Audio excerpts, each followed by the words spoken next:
বুদ্ধির কাঙাল। তো তোরা কি বাঙাল বুদ্ধির কাঙাল নাকি? কিন্তু আমি তো দেখেছি বাঙালি এত চালাক হয়, একটা ছেলে যাবে দিল্লি, তো আলুয়া বাড়ি গিয়ে আবার আসাম ধরবে, ধরেন জেনারেল বগিতে দেখছে খাচ্চা খাচ লোক, এই বেচারা বুদ্ধি লাগাচ্ছে যে মুই কেমনে দেখালি, একটা বুদ্ধি লাগালে যেমনি ট্রেনটা এসে দাঁড়ালো বলছে সাপ সাপ সাপ সাপ, আর যেমনি করছে বগির সাপ, আর সাপ শুনে কেউ থাকবে? যেরকম থাকবে, সব মিলে পড়ে গেল, বগি হয়ে গেল খালি, আর চড়ে বসে গেল বাঙাল। ওইদিক থেকে আসাম থেকে লোক আসছিল, সব সাপ শুনে খালি, বসে গেল বাঙালি। কত চালাক দেখেন। আর উপরে গিয়ে আরামসে গামছা বিছায়, চাদর বিছা দিয়ে আর একদম আরামসে শুয়ে গেছে, আমার কে নামাবে? এই যে সাপ সাপ গুজব, কেউ আর চড়তে রাজি হচ্ছে না। লাস্টে ডিপার্টমেন্টে খবর গেল, ডিপার্টমেন্টের লোক এলো, টর্চ মর্চ জ্বালিয়ে দেখলো, সাপ খুঁজে পেল না। সিদ্ধান্ত হলো যখন সাপ দেখা গেছে তো নিশ্চয়ই কোনো জায়গাতে ঢুকে আছে, তো মানুষের যেন ক্ষতি না হয়। জেনারেল বগি দেখবেন দুটা সামনে থাকে, দুটা পিছনে, এটা কিন্তু পিছনের বগিটা। তো সিদ্ধান্ত হল কি যে এটা বগিটা কেটে দাও, বাদ দিয়ে দাও, আর বাকি ট্রেনটা চালিয়ে দাও। বাঙালি বেদাম শুতেছি, ওকে মনে করছে জায়গা তো পেয়েই গেছি। এবার ট্রেন চলে গেছে সকাল হতে হতে পাটনা, আর ও কিন্তু এখানে আলুয়া বাড়িতেই পড়ে আছে, কারণ বগিটা কেটে দিয়েছে। সকালবেলা ঘুম ভাঙছে তো বলছে জানলা দিয়ে, ভাই ये ट्रेन कहाँ पहुंची है? तो आलुआ बाड़ी पे जरा चा बिक्री करे, कुछ पहुंची नहीं है, जहां थी वही है। बुझा? बुझा? हाँ।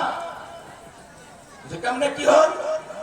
तो कुछ এটা বগিত নাকি সাপ ছিল, সাপ। এই কহে ডিপার্টমেন্ট থেকে বগিটা কেটে আলাদা করে রেখে দিয়েছে, ট্রেন চলে গেছে। বেশি চালাকি ফের ভালো নি, কি বুঝা পালেন? তাই না?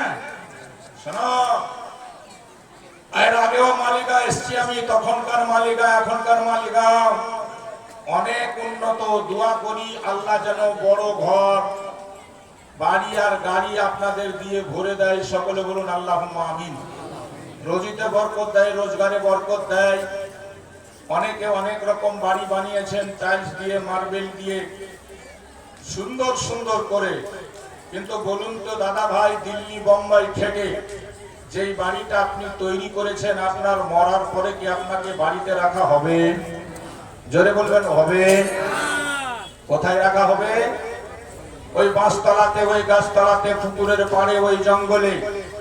আপনি বলবেন নিজের অর্ধাঙ্গিনীকে, আপনি বলবেন নিজের মুশরাফটাকে, আপনি বলবেন নিজের বিবিকে, হে আমার বিবি, মাথার ঘাম পায়ে ফেলে আমি এই বাড়িটা তৈরি করেছি, রাত আর দিন এক করে খেটেছি দিল্লি বোম্বাই, তারপরে গিয়ে আমার বাড়িটা তৈরি হয়েছে।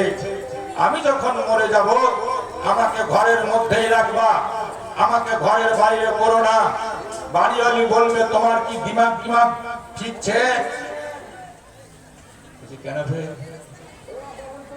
তোমাকে রাখা হবে না, তোমাকে গিয়ে জঙ্গলে ফেলে আসা হবে, বাঁশতলাতে পুকুর পাড়ে কবরস্থানে রেখে আসা হবে। আপনি বলবেন কেন, অসুবিধা কি আছে? অসুবিধা আছে, তোরা থাকবো খাটে, হামাক রাখবো নিচে।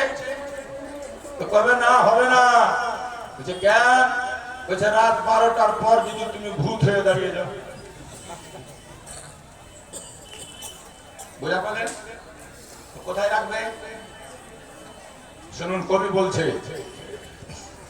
বাঁশতলাতে বা গোরস্থানে হয়তো দিবে মোরে কবর, তোমরা আমায় যাবে ভুলে, রাখবে না জানি কোনো খবর। যেটা বলুন সুবহানাল্লাহ।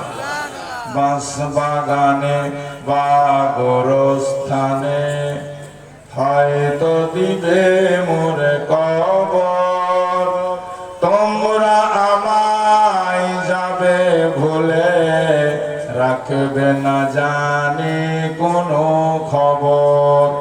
পড়বে কি মনে আমার কথা, পড়বে কি মনে আমার কথা, ফেলবে কি অশ্রু কোনো দিন। হারিয়ে যাব একদিন আমি, রব নাই ভুবনে চিরদিন। ক্ষমা করে দিও তোমরা আমায়, ভুল করে থাকি যদি কোনো দিন। জোরে বলুন সুবহানাল্লাহ, জোরে সুবহানাল্লাহ। ছোট্ট মাটির ঘরে আমার দেহ নিথর হয়ে পড়ে রবে। ছোট্ট মাটির ঘরে আমার দেহ নিথর হয়ে পড়ে রবে। আধার কবরে আলোর প্রদীপ, কভু নাহি কেহু জ্বালবে। ছোট্ট মাটির ঘরে আমার দেহ নিথর হয়ে পড়ে রবে। আর ডায়লগ চলবে না, আর ভাষণ চলবে না, আর এই মুখ চলবে না, আর নেতাগিরি চলবে না, আর দাদাগিরি চলবে না। ঠিক না? ওই ছোট্ট মাটির ঘরে আমার দেহ নিথর হয়ে পড়ে রবে। আধার কবরে আলোর প্রদীপ, কভু নাহি কেহু জ্বালবে। থাকবে না জানি কেহ আমার পাশে, থাকবে না জানি কেহ আমার পাশে। কাটাবো একাকী রাতের দিন, হারিয়ে যাব একদিন আমি, রব নাই ভুবনে চিরদিন। ক্ষমা করে দিও তোমরা আমায়, ভুল করে থাকি যদি কোনো দিন। হারিয়ে যাব একদিন আমি, রব নাই ভুবনে চিরদিন। আল্লাহুম্মা